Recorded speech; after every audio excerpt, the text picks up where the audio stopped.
ये कहानी है आलसी लकड़हारा। एक छोटे से गांव में एक लकड़हारा रहता था। उसका नाम विक्रम था। वो बहुत ही आलसी था।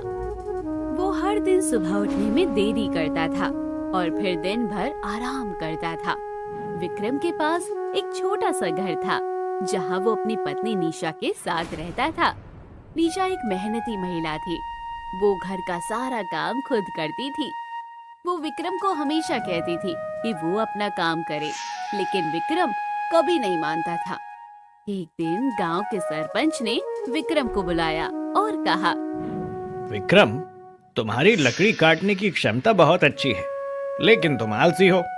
अगर तुम अपना काम ठीक से करोगे तो मैं तुम्हें एक बड़ा ऑर्डर दूंगा। सरपंच जी, मैं समझता हूँ कि मैं आलसी हूँ, लेकिन मैं अपना काम करने की कोशिश करूंगा। मैं जानता हूँ कि मेरे पास लकड़ी काटने की क्षमता तो है, लेकिन मुझे लगता है कि मैं अपने काम को लेकर थोड़ा लापरवाह हूँ।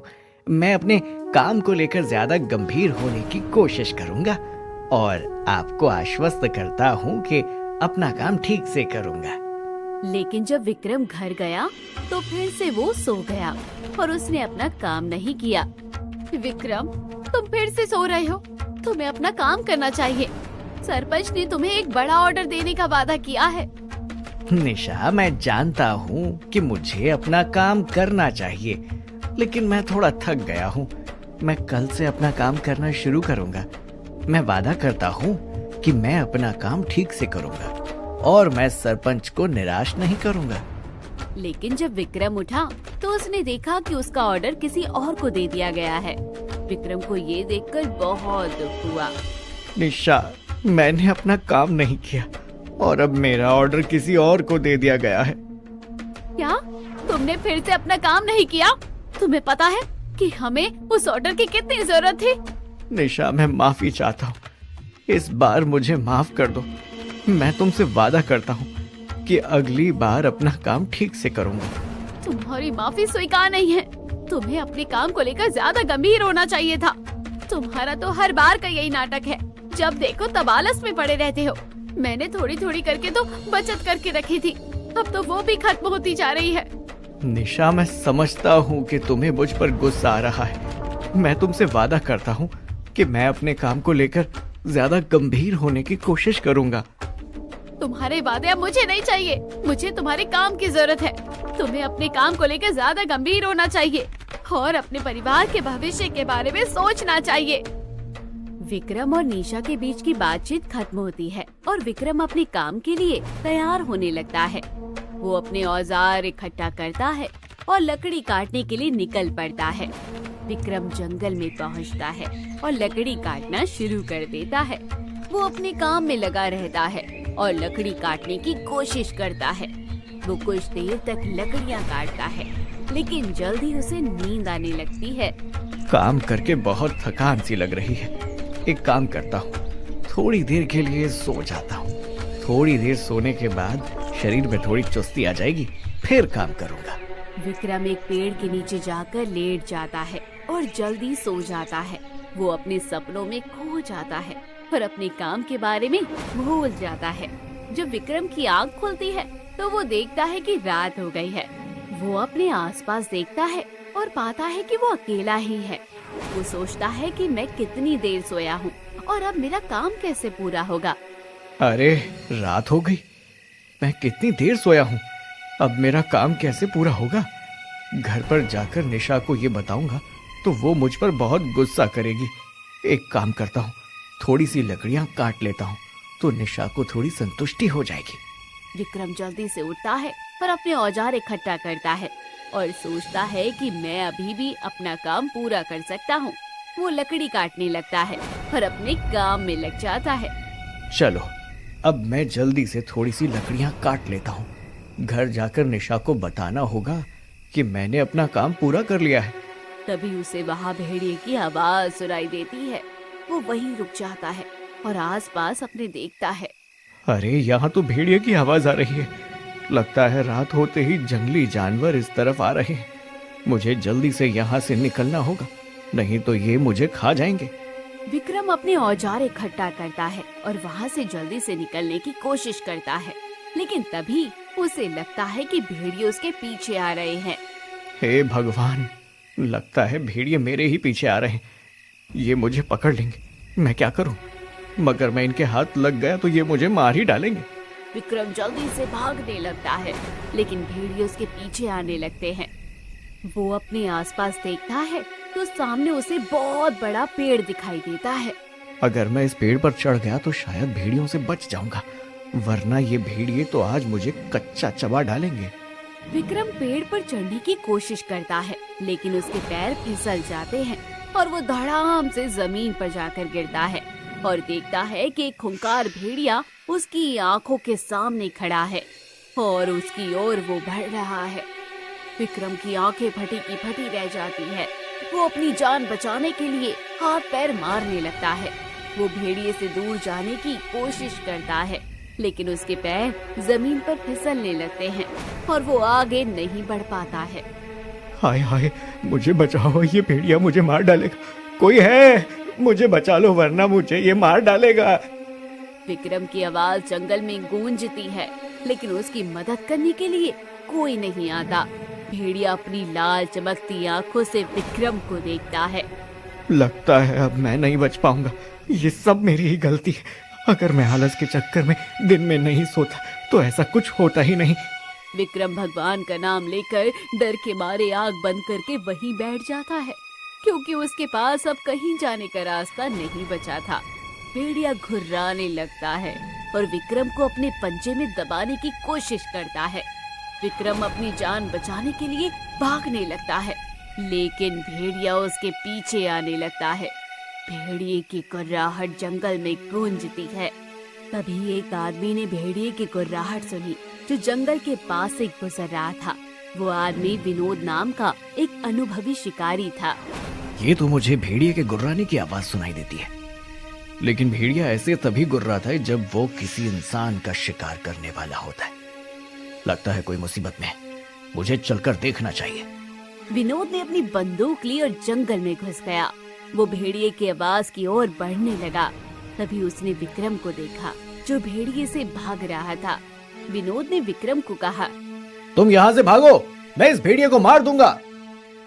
अरे ये भेड़िया है, ऐसे कैसे तुम इसे मार दोगे? ये मेरे साथ में तुम्हें भी मार डालेगा।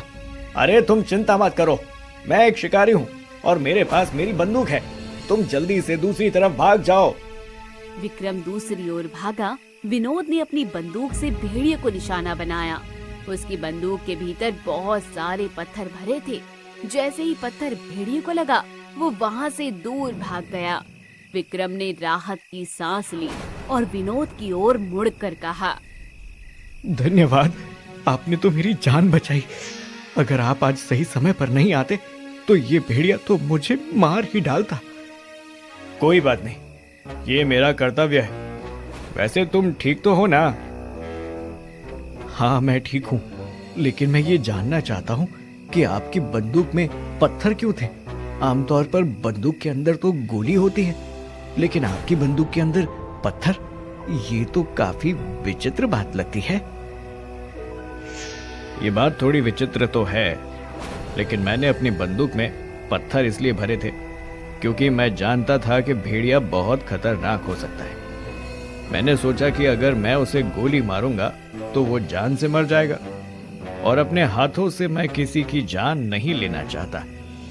भले ही मैं एक शिकारी हूं, लेकिन मैं सिर्फ लोगों को बचाने के लिए जानवरों को इस पत्थर वाली बंदूक से मारता हूं और किसी भी जानवर को नुकसान नहीं पहुंचाता।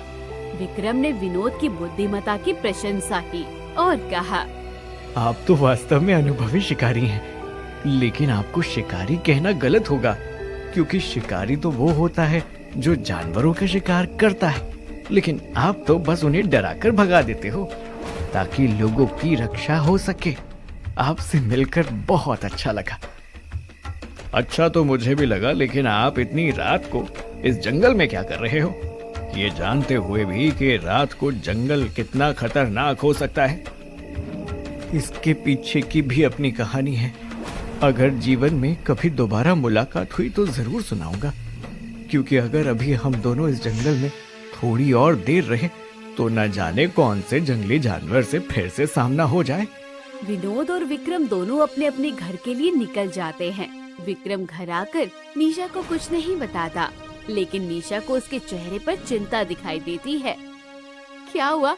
इतने परेशान तो तुम पहले कभी नहीं दिखे, तो फिर आज तुम्हारे चेहरे पर इतनी चिंता क्यों है? तुम्हारे साथ कुछ हुआ है क्या? कुछ नहीं, बस थोड़ा थक गया हूँ। वैसे भी भला मेरे साथ क्या ही हो सकता है। नहीं नहीं, तुम मुझसे सच नहीं कह रहे हो। और तुम्हें जंगल में आने में इतनी देरी क्यों हो गई? आखिर इतनी देर तक तुम जंगल में क्या कर रहे थे? मुझे बताओ, क्या हुआ है? ठीक है, मैं तुम्हें बताता हूँ। आज जंगल में मुझ पर एक भेड़िया हमला करने वाला था, लेकिन एक शिकारी ने मेरी जान बचाई। क्या तुम्हारा दिमाग तो नहीं खराब हो गया? ये तो मुझसे क्या कह रहे हो? एक भेड़िए ने तुम पर हमला कर दिया था। ये तो बहुत ही खतरनाक था। तुम ठीक तो हो ना? हाँ, मैं ठीक हूँ, लेकिन मैं अभी भी उस घटना के बारे में सोच रहा हूँ और मुझे लगता है कि मैं बहुत भाग्यशाली हूँ कि मेरी जान बच गई। अच्छा हुआ जो वो शिकारी सही समय पर वहां आ गया, वरना ये भेड़िया तो आज मुझे ले ही जाता। अरे, लेकिन जब तुम्हें पता है कि रात को जंगल में भेड़िए घूमते हैं, तो तुम इतनी रात गए जंगल में रुके ही क्यों थे? लकड़ियाँ काट कर लानी थी तो थोड़ा जल्दी काट कर ले आते। तुम ठीक कह रही हो निशा, लेकिन दिन में जब मैं लकड़ियाँ काटने गया था तो थोड़ी देर बाद ही मुझे नींद आ गई थी, और जब आंख खुली तो रात हो चुकी थी। मैंने सोचा कि अगर खाली हाथ घर जाऊंगा तो फिर से तुम मुझ पर गुस्सा करोगी, इसलिए मैं लकड़ियां काटने के लिए वहां रुक गया था। हे भगवान, अपने इस आलस के चक्कर में तुम किसी दिन बहुत बुरे फंसोगे। आज तो तुम्हें जैसे तैसे वो शिकारी मिल गया, लेकिन मैं तुमसे साफ साफ कहती हूँ कि अपने इस आलस को त्याग दो, वरना किसी दिन बहुत पछताओगे। अगले दिन विक्रम सुबह जल्दी उठा और निशा से कहा, निशा, अब से मैं सुबह जल्दी जंगल में जाकर लकड़ी काट कर ले आऊंगा। मैंने अपने आलस को त्यागने का निश्चय किया है और अब मैं अपने लक्ष्यों को प्राप्त करने के लिए मेहनत करूंगा। ये तो बहुत अच्छी बात है, मुझे पता है कि तुम ये कर सकते हो। विक्रम सुबह सुबह जंगल में गया और जल्दी जल्दी लकड़ियाँ काटने लगा। वो भेड़िए के डर की वजह से जल्दी जल्दी लकड़ियाँ काटना चाहता था। उसने जल्दी से लकड़ी काटी और फिर लकड़ी बेचने के लिए कारखाने की तरफ चल दिया। विक्रम लकड़ी बेचने के लिए कारखाने की तरफ निकल गया। वो सोच रहा था कि कारखाने में लकड़ी बेचने से उसे अच्छा पैसा मिलेगा, वो अपने परिवार की जरूरतों को पूरा कर पाएगा। विक्रम ने कारखाने की गेट पर पहुंचकर गार्ड से बात की। नमस्ते गार्ड भैया, मैं गांव का एक लकड़हारा हूँ। मैं यहाँ लकड़ियाँ बेचने आया हूँ, क्या मैं अंदर आ सकता हूँ? हाँ आइए, मैं आपको मैनेजर से मिलवा देता हूँ। गार्ड विक्रम को मैनेजर के पास ले गया। मैनेजर ने विक्रम से बात की। वैसे मुझे कुछ लकड़हारों की जरूरत तो है जो मेरे कारखाने के लिए लकड़ी काट कर ला सके। आपके पास अभी कितनी लकड़ियां हैं वैसे? जी मेरे पास लकड़ी के 4 गट्ठर हैं। अच्छा चलो ठीक है, लेकिन एक गट्ठर की कीमत क्या है? ये लकड़ी बहुत ही अच्छी वाली है जी, इसीलिए एक गट्ठर की कीमत 500 रुपए होगी। मैनेजर ने विक्रम की लकड़ी की जांच की तो उसे वो लकड़ी अच्छी लगी। उसने विक्रम से कहा, ठीक है, आपकी लकड़ी अच्छी है, इसलिए मैं आपको 2000 रुपए दे दूंगा। मुझे हर रोज आपसे लकड़ी चाहिए, तो आप हर रोज मुझे कुछ गट्ठर लकड़ी दे दीजिए। ठीक है जी, मैं हर रोज आपको लकड़ी के कुछ गट्ठर ला दिया करूंगा, लेकिन जिस तरह आपने आज मुझे आज के पैसे दिए, वैसे ही हर रोज के पैसे उसी दिन दे देना। हाँ हाँ, तुम उसकी बिल्कुल चिंता मत करो, तुम्हारे पैसे समय से तुम्हें मिल जाया करेंगे। विक्रम पैसे लेकर घर की ओर चल दिया। वो बहुत खुश था। वो मन ही मन सोच रहा था कि जब वो ये पैसे निशा को देगा तो वो कितनी खुश होगी। जब वो घर पहुंचा तो निशा ने उसे देखा और पूछा, क्या हुआ विक्रम, तुम्हारे चेहरे में इतनी खुशी क्यों है? लगता है तुम्हारा आज काम अच्छा हुआ है। हाँ निशा, मैंने लकड़ी बेच दी और मैनेजर ने मुझे 2000 रुपए दिए। अब मैं रोजाना लकड़ी बेचने जाऊंगा और हमारे परिवार की जरूरतों को पूरा करूंगा। अब से मैं तुम्हें किसी भी चीज की कोई कमी नहीं होने दूंगा। मैं बहुत खुश हूँ विक्रम कि तुमने अपने आलस को त्याग दिया। तुम भले ही कम भी कमाओगे तो भी मैं खुश रहूंगी, लेकिन तुम फिर कभी पहले की तरह आलसी मत बन जाना। मैं तुम्हारी बातों को हमेशा याद रखूंगा और मैं तुमसे वादा करता हूँ कि फिर कभी आलस नहीं करूँगा। कुछ समय तक तो विक्रम अच्छे से अपना काम करता है। वो हर रोज लकड़ी काटता है और उसे बेचने के लिए कारखाने में ले जाता है। लेकिन धीरे धीरे विक्रम के अंदर फिर से आलस आना शुरू हो जाता है। वो सोचता है कि वो पहले से ही बहुत मेहनत कर चुका है और अब वो थोड़ा आराम कर सकता है। वो अपने काम को टालने लगता है और अपने दिन को आलस में बिताने लगता है। विक्रम की पत्नी निशा ने उसके इस बदलाव को देखा और उसे समझाने की बहुत कोशिश की। विक्रम, तुम्हारे अंदर फिर से आलस आना शुरू हो गया है। तुम्हें अपने काम पर ध्यान देना चाहिए। अगर इसी तरह आलस करोगे तो वो मैनेजर तुम्हें हटाकर किसी और लकड़हारे को काम पर रख लेगा। अरे निशा, मैंने बस कुछ दिन की छुट्टी ली है, तुम चिंता मत करो। मेरे अंदर अब बिल्कुल भी आलस नहीं है। मैं बस कुछ दिन आराम करूंगा और फिर से अपने काम पर लग जाऊंगा। लकड़ी काटने में बहुत मेहनत लगती है, इसीलिए मैं काफी ज्यादा थक गया हूँ। विक्रम भले ही निशा से ये सब कह रहा था, लेकिन विक्रम के शब्दों में सच्चाई नहीं थी। वो अभी भी आलस में डूबा हुआ था और उसे काम पर ध्यान देने की कोई इच्छा नहीं थी। कुछ दिन बीते, लेकिन विक्रम लकड़ी काटने के लिए नहीं गया। मैनेजर ने विक्रम की अनुपस्थिति को देखा और एक आदमी को विक्रम के घर भेजा। विक्रम जी, मैनेजर ने आपके पास भेजा है मुझे। वो आपको लकड़ी काटने के लिए कह रहे हैं। बहुत दिन हो गए, लेकिन आप कारखाने में लकड़ी लेकर आए ही नहीं। हमें सामान बनाने के लिए लकड़ी की जरूरत है। अरे क्या बताऊं भैया, इस महीने मेरी तबीयत कुछ ज्यादा ही खराब हो गई है, इसलिए मैं लकड़ी काटने के लिए जंगल में जा ही नहीं पा रहा। अभी भी मेरी तबीयत बहुत खराब है। तुम मैनेजर को कह दो कि मैं इस महीने लकड़ी नहीं ला पाऊंगा। मैं तो अगले महीने से ही काम शुरू करूंगा। ठीक है विक्रम जी, मैं मैनेजर को बता दूंगा। आप जल्दी से ठीक हो जाइए और लकड़ी काटने के लिए आइएगा। आदमी ने मैनेजर को जाकर सब बताया। मैनेजर साहब, विक्रम जी की तबीयत खराब है। उन्होंने कहा है कि वो अगले महीने से काम पर आएंगे। मैनेजर ने आदमी की बात सुनी और सोचा कि विक्रम की तबीयत खराब होने के कारण उसे कुछ समय देना चाहिए। इसलिए मैनेजर ने अगले महीने तक विक्रम का इंतजार किया, लेकिन अगले महीने भी विक्रम लकड़ी काटकर कारखाने में नहीं लाया। मैनेजर ने सोचा कि विक्रम की तबीयत अभी भी खराब होगी, इसलिए उसने फिर से आदमी को विक्रम के घर भेजा ताकि वो उसकी तबीयत के बारे में जानकारी ले सके। आदमी ने विक्रम के घर जाकर दरवाजा खटखटाया, लेकिन इस बार विक्रम ने दरवाजा नहीं खोला। आदमी ने सोचा कि विक्रम शायद घर पर नहीं है। तभी निशा ने दरवाजा खोला। मैंने आपको पहचाना नहीं भाई साहब, आप कौन हैं? क्या आप मेरे पति के कोई जानकार हैं? जी भाभी जी, विक्रम जी जिस कारखाने में लकड़ी बेचने का काम करते हैं, मैं वहीं से आया हूँ। पिछले महीने से उनकी तबीयत खराब है, तो लकड़ी काट कर नहीं दे पा रहे थे, इसलिए मैं पूछने आया हूँ कि उनकी तबीयत कैसी है। क्या? लेकिन उनकी तबीयत तो ठीक है, उन्हें कुछ भी नहीं हुआ।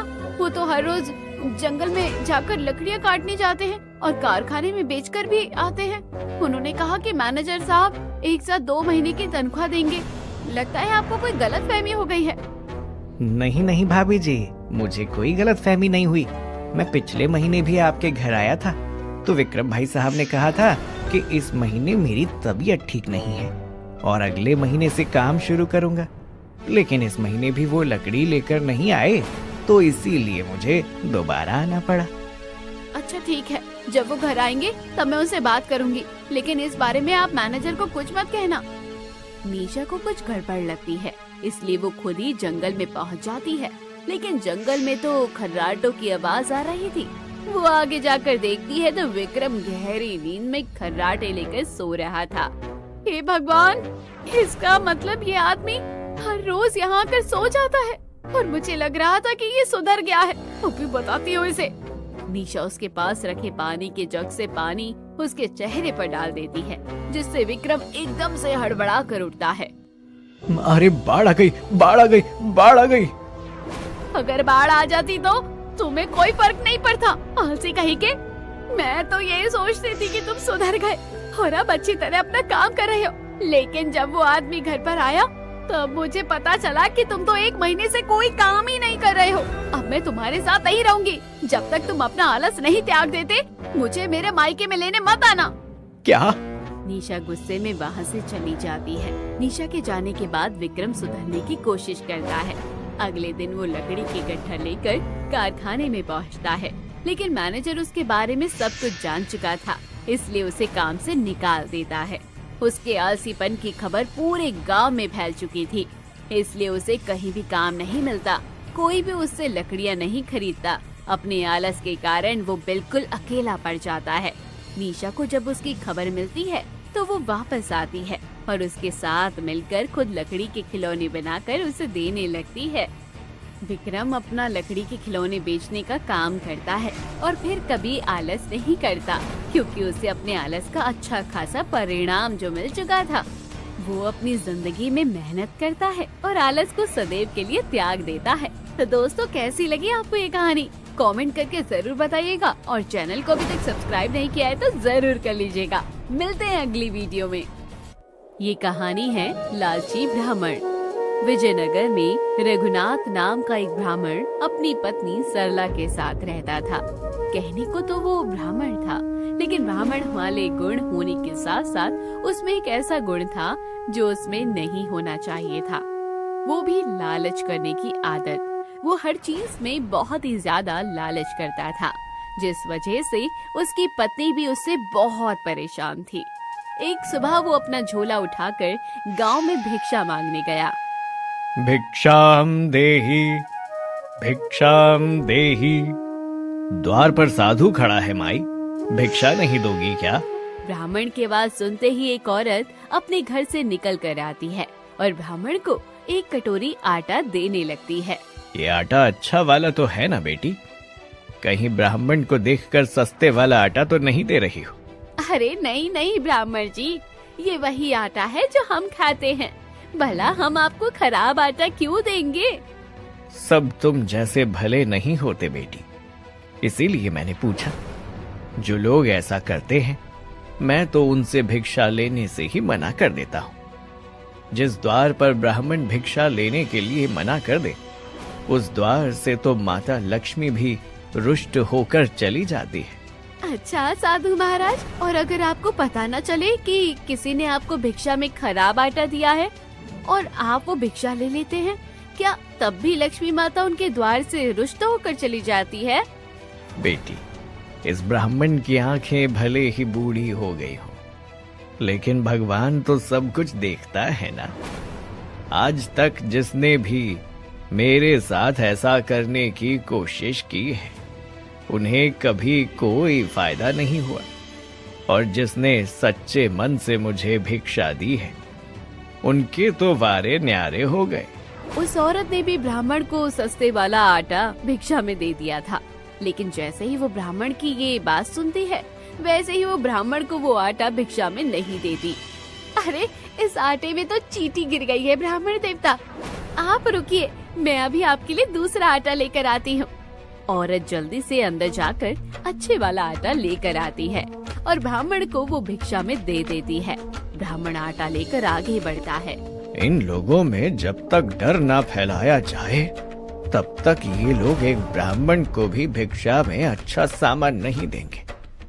खैर, आज काफी घरों से आटा तो अच्छा खासा मिल गया, लेकिन कहीं से चावल नहीं मिले।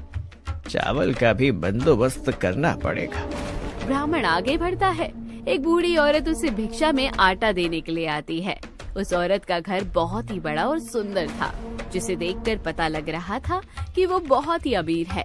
तभी ब्राह्मण ने उससे कहा, अरे माई, मैं जहाँ भी जाता हूँ हर कोई मुझे भिक्षा में आटा ही देता है। अगर बुरा न मानो तो क्या आप मुझे भिक्षा में थोड़े से चावल दे सकती हो? ठीक है, आप यहीं पर रुकिए, मैं अभी लेकर आती हूँ। बुढ़िया अंदर से चावल लेकर आती है, लेकिन वो चावल छोटे दाने का था, जिससे कि आमतौर पर खिचड़ी बनाई जाती है।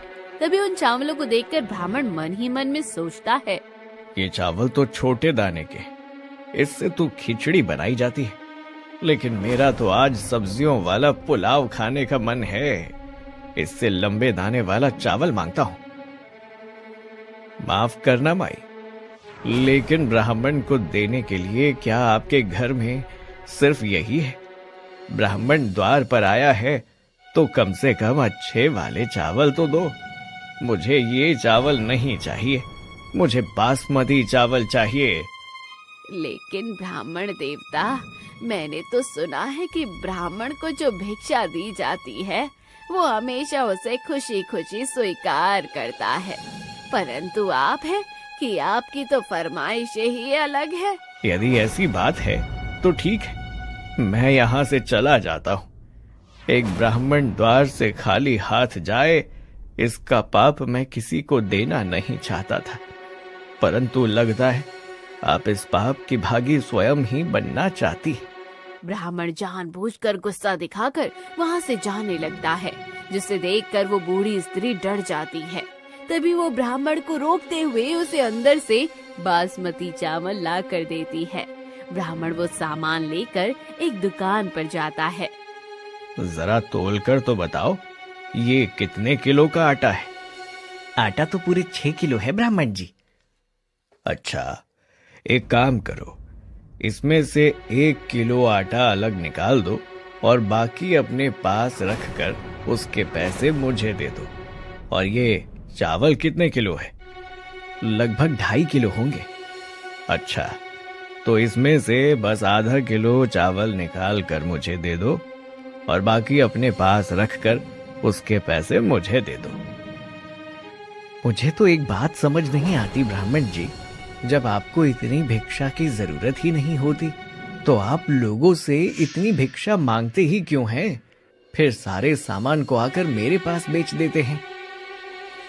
अरे बस क्या बताऊं, मैं जैसे ही एक घर से भिक्षा लेने जाता हूं, वैसे ही आसपास के घरों के सभी लोग मुझे भिक्षा देने के लिए आ जाते हैं। अब मैं ठहरा एक ब्राह्मण, किसी से भिक्षा लेने के लिए मना करूंगा तो किसी को पाप का भागी बना दूंगा, इसलिए भिक्षा सभी से ले लेता हूं और वो ज्यादा हो जाती है तो लाकर तुम्हें दे देता हूं। अच्छा, लेकिन अगर ऐसी बात है तो आप हर रोज भिक्षा मांगते ही क्यों हैं? आप एक दिन भिक्षा मांगने जाओ और हफ्ते भर मत जाओ।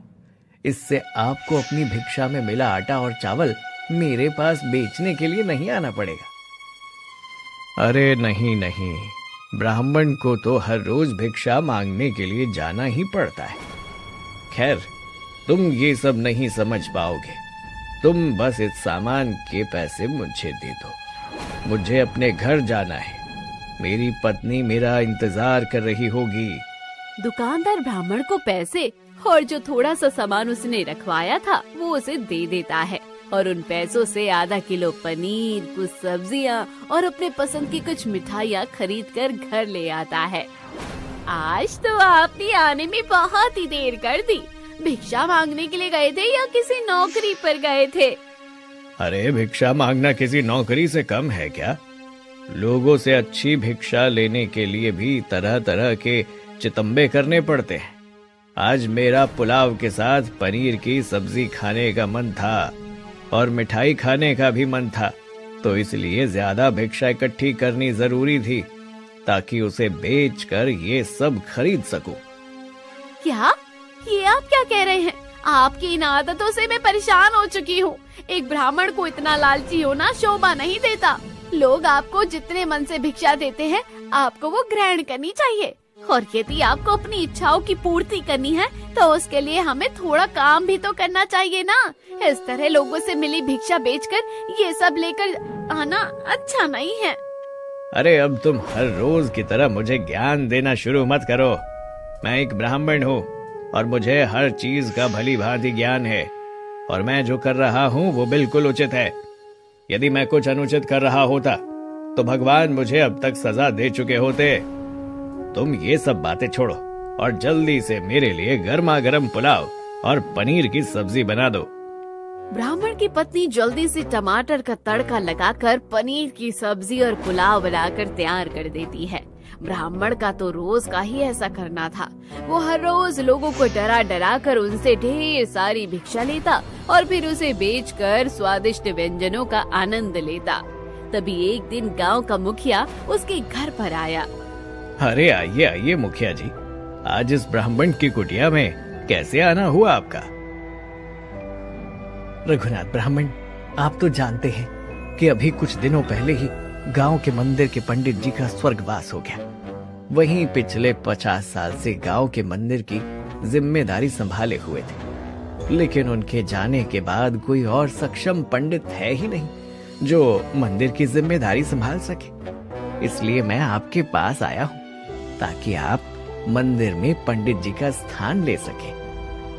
ठीक है मुखिया जी, वैसे भी भगवान की सेवा के लिए भला कौन ही मना करेगा। मैं कल सुबह प्रातः काल ही मंदिर में आ जाऊंगा। मुखिया को लग रहा था कि रघुनाथ ब्राह्मण तो बड़ी जल्दी ही मंदिर में सेवा के लिए मान गया। इसका मतलब तो वो भगवान का बहुत ही बड़ा भक्त है। लेकिन सच्चाई तो कुछ और ही थी, क्योंकि रघुनाथ ब्राह्मण के दिमाग में तो कुछ और ही खिचड़ी पक रही थी। अगली सुबह वो प्रातः 3:30 बजे उठ जाता है और नहा धोकर 4 बजे मंदिर में पहुंच जाता है और भगवान की आरती गाना शुरू कर देता है।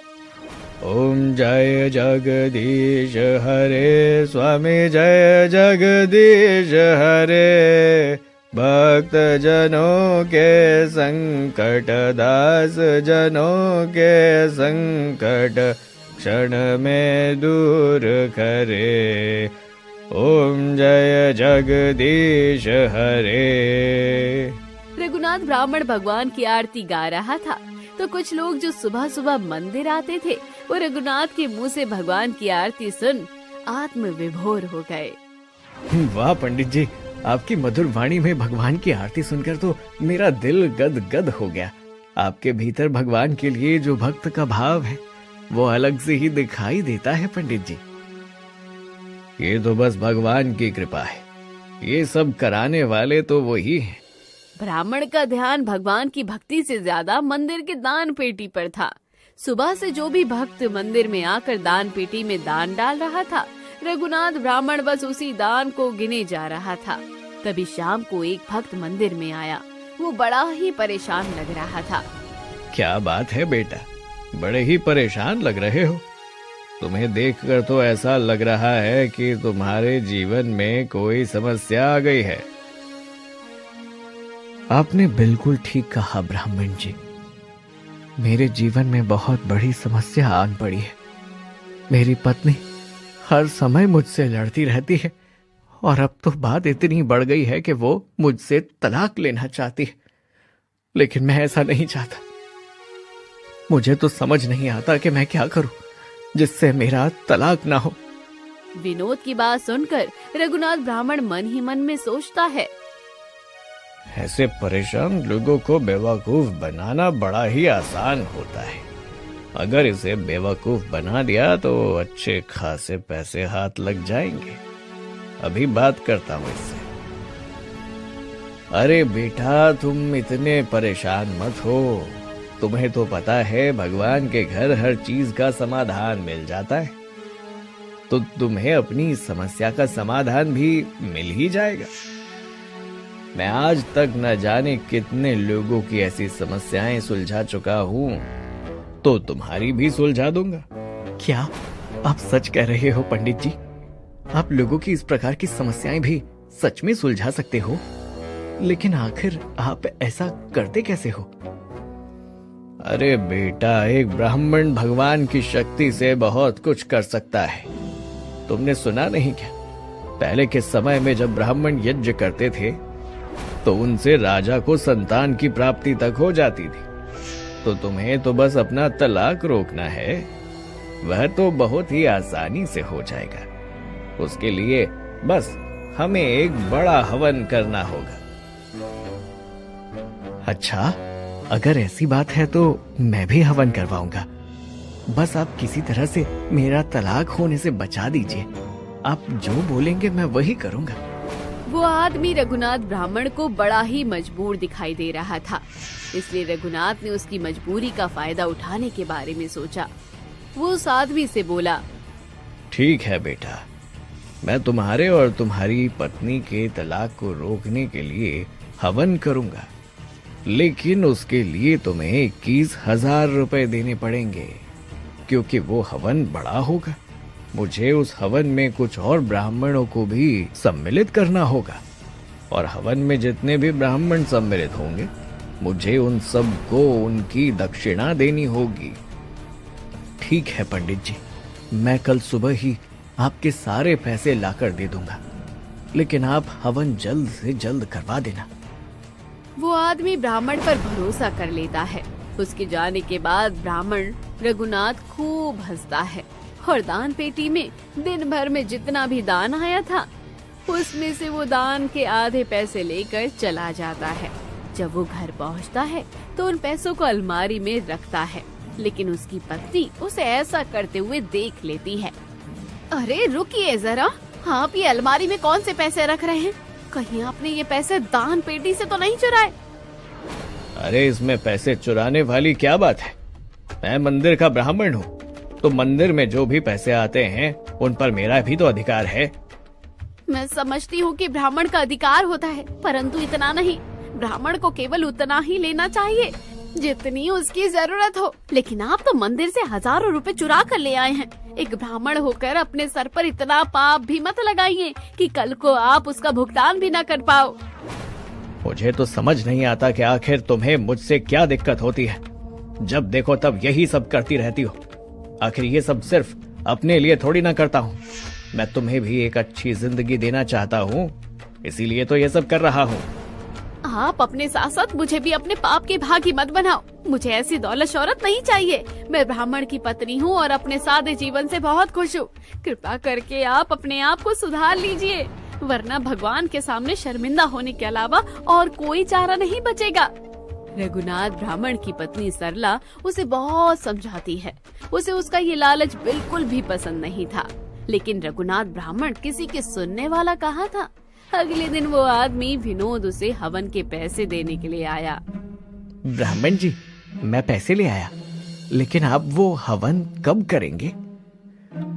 बेटा, अभी कुछ दिन बाद मैं गंगा जी के घाट पर जाऊंगा, तो वहीं पर ब्राह्मणों के साथ मिलकर हवन करूंगा। तुम्हारी परेशानी थोड़ी बड़ी है, इसलिए गंगा जी के घाट पर जाकर ही हवन करना पड़ेगा। ठीक है ब्राह्मण जी, तो आप मुझे बता दीजिएगा।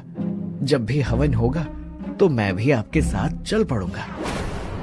अरे नहीं नहीं बेटा, तुम्हें मेरे साथ आने की जरूरत नहीं, ये हवन मैं कर लूंगा। रघुनाथ ब्राह्मण उससे पैसे ऐंठ लेता है और उसके नाम से एक छोटा सा हवन कर देता है। इसी तरह वो हर दिन वो लोगों को बेवकूफ बनाता और लोगों से खूब सारे पैसे ठगता। कुछ समय में उसने अपने घर की तिजोरी पर पैसे भर लिए। वो दिन पर दिन और लालची होता गया। वैकुंठ में बैठे भगवान विष्णु और माता लक्ष्मी उससे क्रोधित रहने लगे। स्वामी, रघुनाथ ब्राह्मण को उसकी करनी का दंड तो मिलना चाहिए। एक ब्राह्मण होकर लोगों का मूर्ख बनाकर उनसे धन ऐंठता है।